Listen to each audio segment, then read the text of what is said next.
Cerita dimulai dengan menampilkan seorang tunanetra bernama Akas yang sedang memainkan piano. Saking merdu dan indah lantunan nada yang ia mainkan, sampai-sampai seekor kucing pun tertidur mendengarnya. Selesai bermain piano, ia pun pergi keluar. Dan saat baru saja keluar dari kontrakan, ia sudah dijaili oleh bocil tetangganya yang bernama Bandu. Bandu ini adalah bocil yang nyebelin juga mata duitan, tapi karena bocil jadi tetap aja lucu. Diketahui Akas ini berprofesi sebagai pemain atau guru piano, dan yang pasti ia sangat mencintai musik. Itu terlihat saat ia sedang makan siang, walaupun dengan imajinasinya, ia masih berlatih bermain piano. Bahkan saat kembali ke rumah, latihan terus. Scene beralih ke sebuah apartemen yang cukup mewah, kita diperkenalkan pada sosok pria parubaya bernama Pramod Sinha, atau sebut saja Mang Amod. Mang Amod ini adalah mantan aktor yang pada zamannya ia termasuk salah satu aktor papan atas di dunia per-Bollywoodan. Mang Amod ini tinggal bersama istri cantiknya yang bernama Simi. Diketahui, Simi ini bukanlah istri pertama dari Mang Amod, karena saat Simi ditelepon anaknya yang bernama Dani memanggilnya dengan sebutan Tante.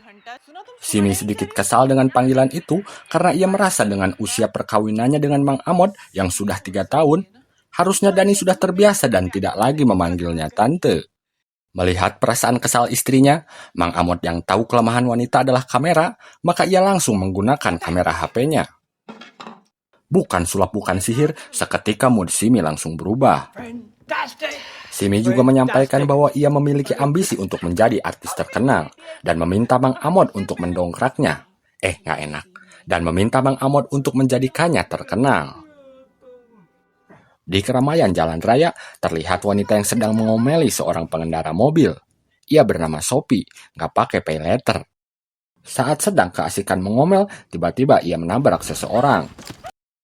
Dan ternyata yang Sophie tabrak adalah Akas.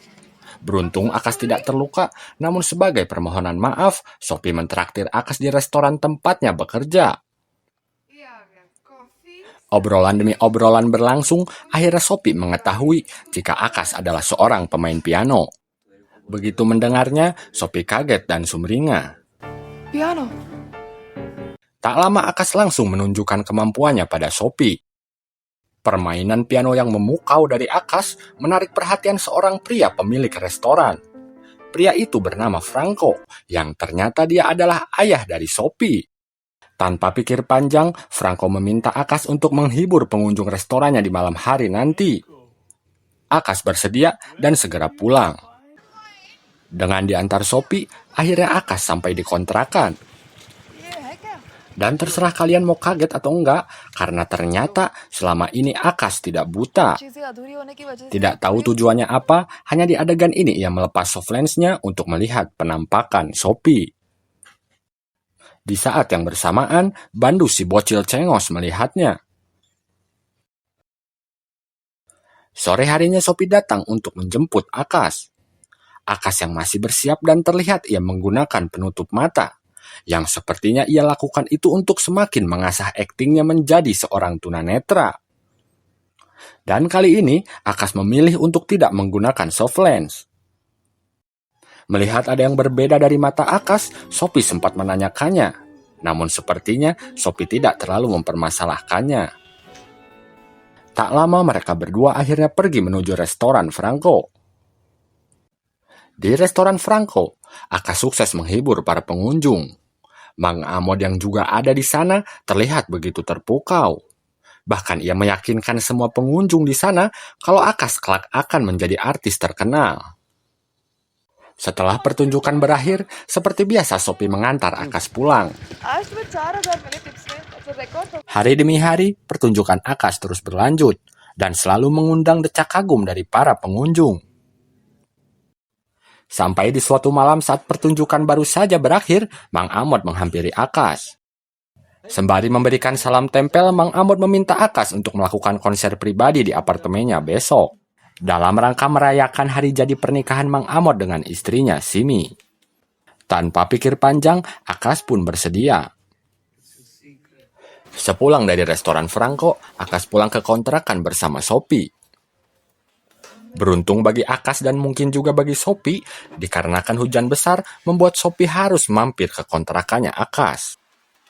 Melihat Sophie yang basah kuyup, Akas meminjamkan kaos untuk Sophie. Setelah itu mereka saling bersenda gurau mengalor ngidul ke sana kemari, ditambah beras kencur yang menambah keakraban.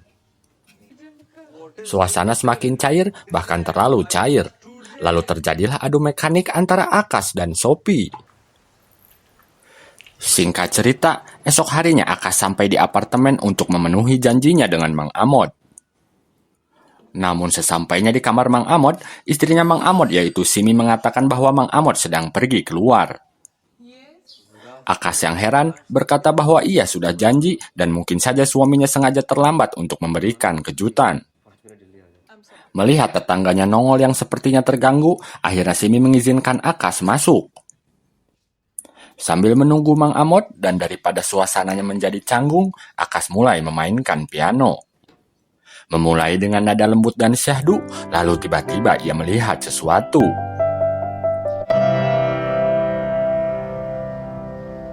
Penasaran dengan siapakah sosok yang dilihatnya, Akas berpura-pura ingin ke kamar mandi. Secara perlahan Simi menuntun Akas. Namun ternyata di dalam kamar mandi, dengan perasaan yang pastinya dagdikdugder, Akas berusaha tetap tenang dan terpaksa harus melanjutkan hajatnya. Sekembali dari kamar mandi, terlihat jelas sosok yang tergeletak itu adalah Mang Amod. Kemudian kita diperlihatkan adegan flashback saat Mang Amod baru saja tiba di kamar apartemen. Alih-alih ingin memberikan kejutan, ternyata Mang Amod sendiri yang terkejut.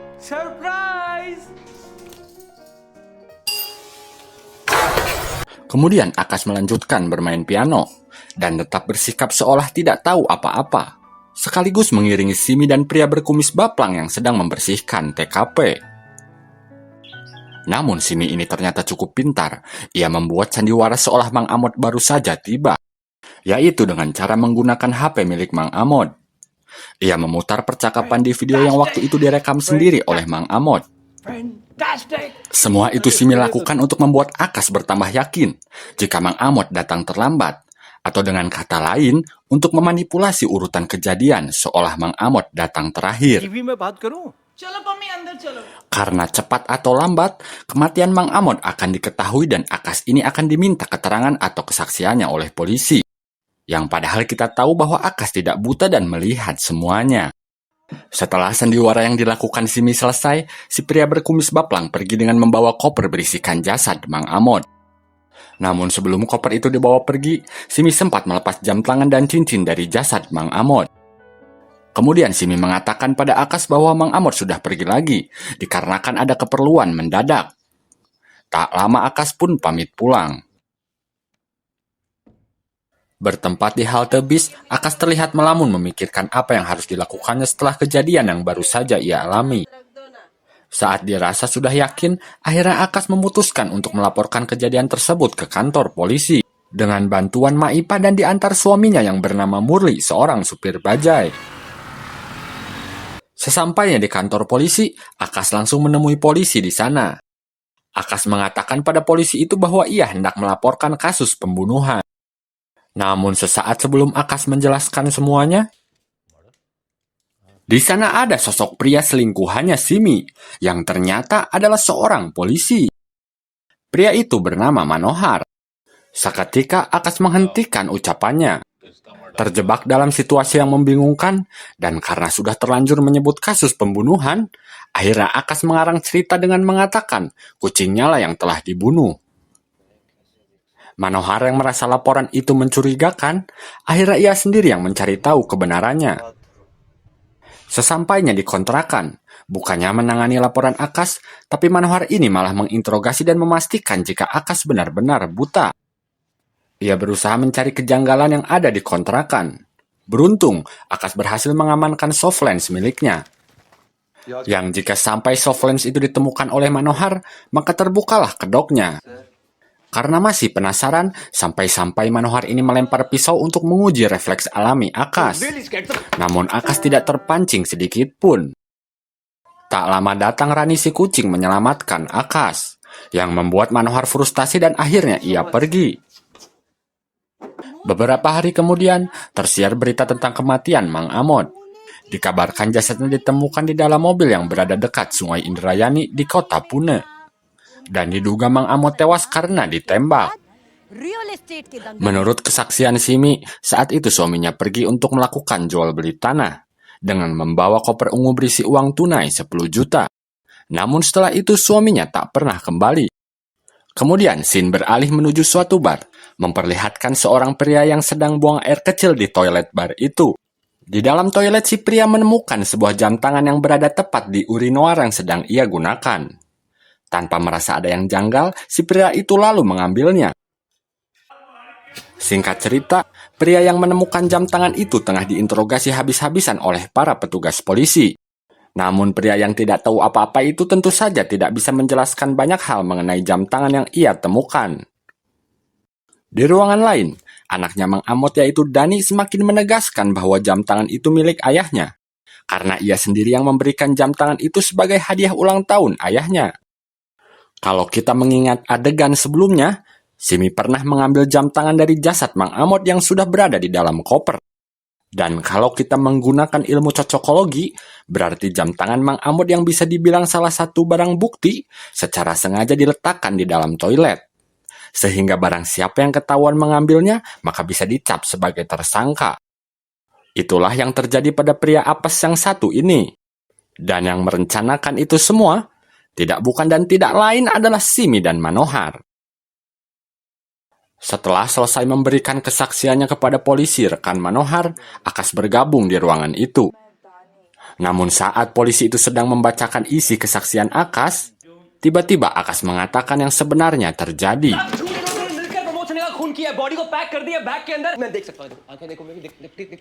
Tapi semua itu hanya imajinasi Akas semata. Akas yang tidak punya kan, ia cuma diam mendengar kesaksian palsunya, lalu menyetujuinya. Tibalah hari pemakaman Mang Amod. Akas pun hadir menghibur para hadirin dan hadirat di acara pemakaman. Lalu acara dilanjutkan dengan pidato dari istri almarhum. Di dalam pidatonya, Simi menyampaikan momen-momen pertemuan terakhir dengan suaminya, di mana inti dari pidato Simi adalah Mang Amod datang setelah Akas. Lalu Mang Amod pergi lagi dan tak pernah kembali. Sungguh sebuah pidato yang menyedihkan. Namun Akas yang mendengarnya sudah tentu tahu semuanya hanya kewadulan belaka.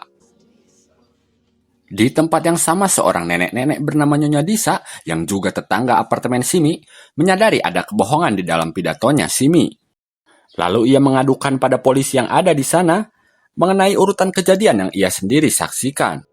Di mana inti yang Nyonya Disa ini sampaikan adalah pria berotot datang pertama, Mang Amod datang kedua. Yang terakhir si pemain piano yang ada di acara pemakaman itu, yaitu Akas. Namun Nyonya Disa ini tidak mengetahui nama si pria berotot. Ia hanya mengingat jelas wajahnya. Karena saat hari kejadian, ia sempat berada dalam lift yang sama dengan si pria berotot.